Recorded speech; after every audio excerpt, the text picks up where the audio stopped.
Nós estamos de volta com o Panorama TVC e no dia 10 de outubro é comemorado o Dia Nacional dos Mediadores e Conciliadores Judiciais e Extrajudiciais. A data será lembrada com um evento na OAB e apresentação de painéis sobre mediação de família e de conflitos escolares. Para saber mais sobre o que faz um mediador, eu converso agora com a Márcia Cambiaghi. Ela está aqui comigo no estúdio. Muito obrigada, Márcia, por ter vindo até aqui. Eu já nem vou deixar você falar oi. Eu quero que você fale oi e já me fala aqui para mim e para todo mundo que está acompanhando o que faz um mediador.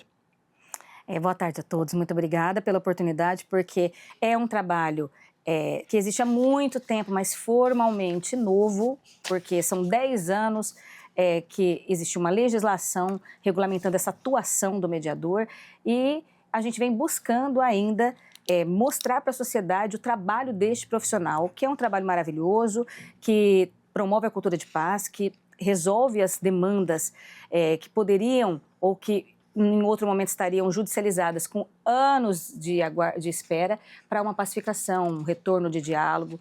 Então, um mediador judicial e extrajudicial é um profissional que ele é considerado um terceiro imparcial, facilita o diálogo das partes, ele une as duas partes que estão em conflito, aplicando técnicas para que as partes possam voltar em si, restabelecer o seu diálogo e buscar um consenso, um acordo em que muitas vezes um abre mão daqui, outro dali, para achar um melhor termo e não é uma decisão de um terceiro, porque muitas demandas, às vezes, as duas partes saem infelizes, ou um vitorioso e o outro perdedor.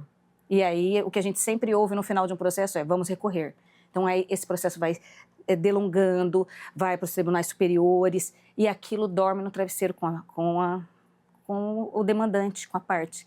Então, essa solução consensual é o objeto do trabalho do mediador, promover e trazer uma solução consensual para aquele conflito estabelecido. Tá, e quem que pode procurar esse serviço? É a justiça quem determina? Como é que a pessoa chega e fala, não, agora eu preciso de um mediador? Nós temos duas portas de entrada, né? É chamada até de multiportas, porque a mediação é uma porta mais do que só o judiciário. Hoje, a pessoa, se o cidadão ajuiza uma ação, ele vai inicia o processo e o juiz, ele pode encaminhar para mediação. No âmbito civil, ele sempre encaminha, porque é uma previsão do Código de Processo Civil de que todos os processos devem passar pelo processo de mediação.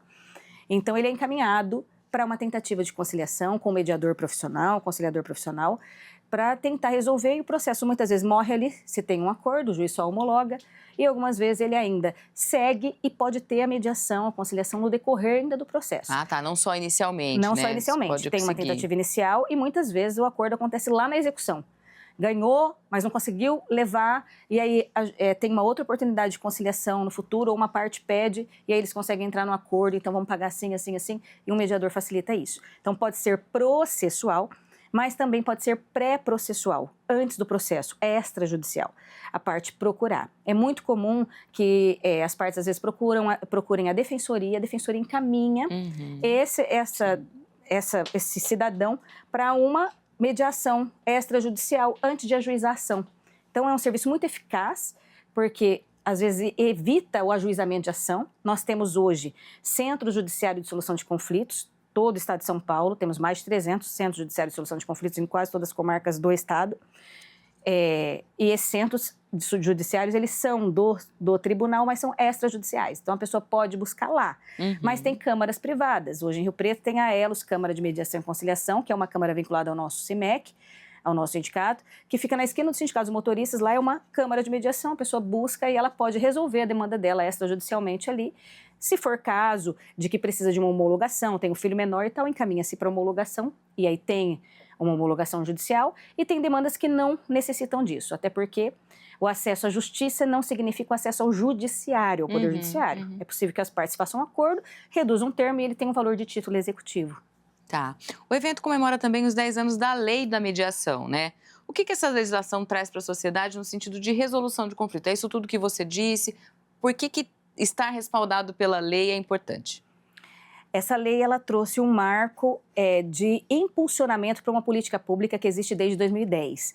Então, o Conselho Nacional de Justiça, o CNJ, em 2010, fez uma resolução estabelecendo uma política pública de mediação e conciliação. Então, em 2010, o Conselho Nacional de Justiça falou, olha, a mediação e conciliação tem que ser divulgada em todos os tribunais, pode ser extrajudicial, pode ser judicial, é necessário que o mediador tenha um curso, seja um profissional, deu vários parâmetros, e aí esse profissional continuou trabalhando de forma meio que informal, ainda nos tribunais, sem sua remuneração. Em 2010, o Código de Processo Civil trouxe um capítulo específico, que é o novo Código de Processo Civil, e falou, olha, o mediador tem que receber pelo trabalho, é assim, colocou várias normativas a respeito da atuação da mediação. E a Lei 13.140, que é a lei de mediação, uma lei federal, ela trouxe padrões de atuação.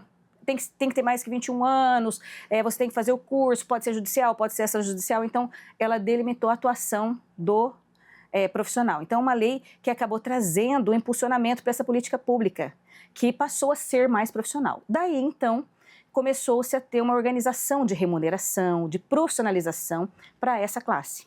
Sim, aí a gente estava conversando aqui, vai fazer 10 anos a lei, faz 10 anos o sindicato, é uma profissão um pouco recente, né? Como é que vocês estão aí com essa questão toda de ser profissional? Quem que pode ser um mediador? Como é que essa categoria funciona? Para quem está dentro parece uma eternidade, não é. Mas são só 10 anos, né? Sim. Parece muito, mas para uma categoria profissional é realmente um espaço de tempo que a gente conseguiu grandes avanços. Uhum. O sindicato conseguiu, em 2020, a classificação brasileira de ocupações. Então, passou a ser uma classe com Código Brasileiro de Ocupações. Hoje, a gente tem um projeto de lei de tramitação para regulamentação da atividade formalmente, mas ela já existe, então já tem um sindicato com registro sindical. Nosso sindicato, ano passado, passou por uma ampliação de base territorial, então passou a ser um sindicato nacional, ele era só do estado de São Paulo, e a gente fez esse movimento de ampliação, porque outros estados têm o mesmo desafio do estado de São Paulo, alguns em situação melhor, outros piores, mas é uma profissão que está em construção, até pelo desafio de não ter, na maioria dos tribunais, a questão da remuneração aplicada, efetivada, então ainda são muitas lutas a respeito disso. E esses 10 anos, ele marca uma atuação do sindicato muito importante para que essa classe seja reconhecida como profissional, porque é uma atividade multidisciplinar. Quem que é o mediador? Ele pode ter como profissão de origem uma formação em direito, em serviço social, em pedagogia. Então, eu sou do direito, sou advogada, mas a minha formação de origem, mas sou mediadora judicial. Mas tem muitos pedagogos, contadores, psicólogos, que se apaixonaram. E como é uma área muito ampla, veja, para quem é apaixonado pela área da educação, um pedagogo que tem a formação de mediador, ele vai se dedicar nessa área. Esse ano mesmo, nós prestigiamos no nosso sindicato a mediação condominial. Recentemente teve até aqui em Rio Preto um caso extremo com o júri de um síndico que acabou tendo um conflito com o morador e teve morte.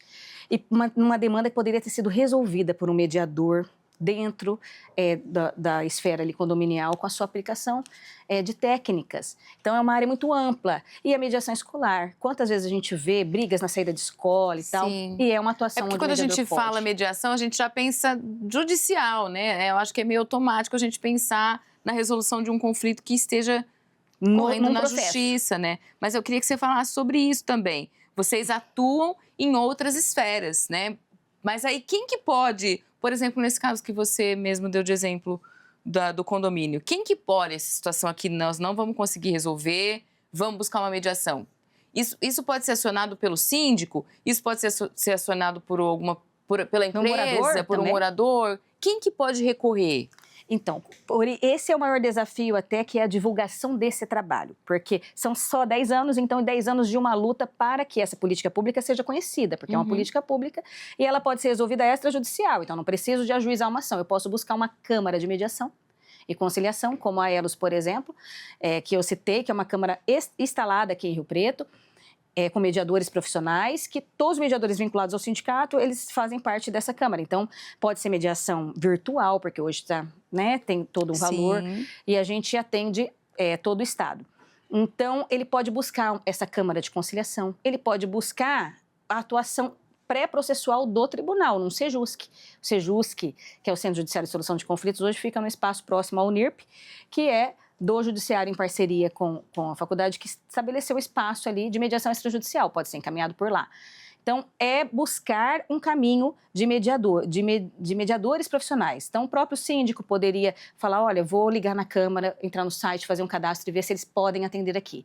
Aí vai um mediador, analisa, conversa, busca uma sessão de conciliação, uma audiência com as partes, e aí, feito o acordo, redige um termo, esse acordo tem um valor, porque o mediador ele tem essa atuação judicial e extrajudicial, então o que ele faz vale, é uma profissão reconhecida. Então, vale muito a pena. No evento, que a gente já vai falar um pouquinho mais sobre ele, vão ser realizados 2 painéis sobre mediação de conflitos familiares e nas escolas, né? Uns ambientes onde acontecem diariamente casos em que a mediação é necessária, principalmente no que a gente vê aí de bullying e também de conflitos entre as famílias das escolas. Como é que é essa área da atuação? Então, a gente vem buscando estabelecer e desenvolver projetos com o poder público para que haja atuação pontual de mediadores profissionais, extra-quadro, que não precisa ser não é um professor da escola, é diferente daquele professor mediador ou mediador da escola que medeia muitas vezes o ensino, ele faz outra atuação, mas é um mediador de conflito, que ele é um profissional e vai pontualmente quando tem situações como essa de te pego na saída, tem até um filme disso. E que gera todo um conflito. Então, tem muitas demandas assim, olha, nossa escola está com problema assim, então o mediador judicial pode fazer um trabalho lá pontual, com sessões de mediação, identificando onde estão as partes envolvidas, trazendo, restabelecendo entre eles o contato. E um diálogo, né, pacífico, com comunicação não violenta, porque um trabalho do mediador muito forte é tentar mostrar para as partes e buscar durante a sessão que a comunicação pode ser pacífica, não violenta. Sim, é um desafio, né? Agora vamos falar um pouquinho sobre esse evento no próximo dia 10. Como é que vai funcionar? Quem pode participar? Fala um pouquinho sobre os painéis, o que são esses painéis, o que vai ser dito ali. Esse evento a gente realiza todos os anos, até porque o Dia do Mediador é comemorado anualmente. Existe uma lei municipal até, do vereador Renato Popo, que reconheceu o Dia do Mediador em consonância até com o Dia Estadual, e agora já tem um projeto de lei para mediação, para o Dia do Mediador Nacional. Então, a data é sempre a mesma e a gente realiza eventos para prestigiar o mediador e para trazer à tona essa temática que ainda a sociedade precisa conhecer. Várias vezes aconteceu aqui na casa, né, na Câmara, e esse ano a gente está fazendo um formato um pouco mais amplo, então estamos fazendo na OAB. Eu até sou coordenadora da Comissão de Mediação e Conciliação da OAB, de Métodos Autocompositivos, e a gente, junto com a Comissão de Direito de Família e o IBDFAM, Instituto Brasileiro de Direito de Família, nos unimos para organizar um evento mais redondo e mais amplo com tudo isso. Então, o evento começa a partir das 15 horas, com uma recepção, e aí vai ter um painel de mediação familiar. Nós vamos trazer um convidado especial de São Paulo, Adolfo Braga Neto. Ele tem livros na área, é um especialista nessa área de tanto escolar quanto mediação familiar. E a Luísa Comar, que é uma mediadora também do IBDFAM, com amplo conhecimento, para trazer um painel de explicações e um painel dinâmico ali de debate sobre a mediação familiar num primeiro bloco. Aí teremos um segundo painel às 17 horas, que é o painel de mediação escolar, que a gente vai ter a participação de alunos de escola para fazer um painel dinâmico, eles mostrando aquilo que eles sentem, os desafios que têm. Ah, que legal. Então vai ser um painel um pouco mais dinâmico nesse sentido de trazer realidades, né, e diferentes, de classe econômica diferente, e que o conflito no geral é o mesmo, porque o sentimento é o mesmo, a reação pode ser diferente, mas o sentimento no geral é o mesmo. Depois nós temos um coquetel e aí um ato solene com as autoridades de Rio Preto, que a gente convidou para poder fazer o prestígio aí aos Márcia, mediadores. e que qualquer um pode participar ou só os mediadores? Não, qualquer um pode participar, é aberto para a população, a inscrição é feita pelo formulário e o WhatsApp da OAB, né, que está fazendo todo o controle de inscrição, até porque, né, tem os coquetéis e tal, a gente precisa ter essa inscrição feita, mas nós estamos buscando divulgar nas escolas, porque tem muitos profissionais que agora estão se formando em pedagogia, Sim. né, direito, em várias áreas, e que precisam conhecer esse campo de atuação, sim, entender um pouco mais. E para a comunidade, por isso é muito importante essa participação num programa do município, né, na TV Câmara, para que as pessoas possam saber que existe essa outra porta de acesso à justiça, que é uma porta de resolução adequada e de método consensual mesmo, onde as pessoas podem resolver e ainda continuar com seus relacionamentos, né, preservados através de um mediador no conciliador. Tá, então reforçando aqui o convite da Márcia, quem quiser participar, se você é mediador ou se você tem interesse nesse tema, ou se você quer saber como é que funciona essa profissão, então no dia 10 na OAB, é a partir das 15 horas do credenciamento, mas antes disso tudo você precisa fazer a sua inscrição pelo WhatsApp da OAB, que é o 17 988 286756. Ou também pelo site, dá para fazer, Márcia? No Facebook da OAB, no Instagram da OAB, tem lá a OAB. publicação com o link, o formulário. Ah, sim. Né? Mas nesse WhatsApp pode pedir o link e a pessoa encaminha o E tem formulário. o link, que eu tenho aqui o link do sindicato, que é o www.cimecnacional.org.br. Então, se você quiser participar desse evento, ele é gratuito, ele é aberto, só que tem que fazer essa inscrição pelo WhatsApp ou entra ali no site que as informações vão estar lá. Márcia, muito obrigada. Se você quiser dar o seu recado final para quem estiver vendo a gente, fica à vontade. Eu que agradeço, é uma super oportunidade para que a população possa conhecer um pouco mais desse método autocompositivo, desses profissionais que realizam um trabalho extraordinário de pacificação social, de acesso à justiça e que precisa cada vez ser mais conhecido. Então, a gente vai prestigiar o profissional, isso é muito importante, o mediador e conciliador que precisa desse reconhecimento, de valorização. Então, nossa entidade de classe pretende fazer esse prestígio a esse profissional e, ao mesmo tempo, ampliar o conhecimento da comunidade, da sociedade a respeito desse tema, que ainda, apesar de 10 anos de lei, ele não é tão conhecido e tão acessado pela comunidade como poderia ser.